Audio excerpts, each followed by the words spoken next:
mám tady další ochutnávku asi po hodině a půl, ale možná ani to ne. Ale dneska tady máme 4 věci. Máme tady to, co jsem si sám udělal doma. Mám tady rajčátko ze zahrádky, kameraman má Big Chocolate z Mezlinu, ale máme tady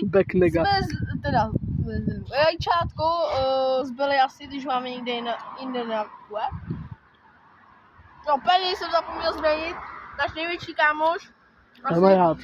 Rajčátko. Ne, to jsou Bene nápoje.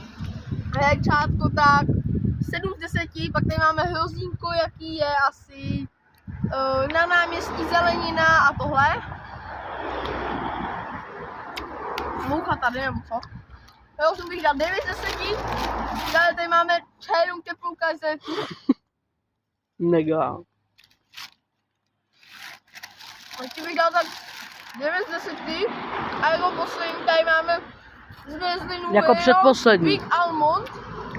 Takže jako... jsou úplně nejlepší, jo. A pak možná ochutnáme Big Chocolate z Mezlinu, jestli kamera může. Samozřejmě. Takže počkej, tak ochutnáme Big Chocolate. Jako první. Big Chocolate je fakt dobrá, tak 8 z 10. A tady máme tady tu. Ta konzistence. Almond. Takže jsme neukázali konzistenci kajzerky.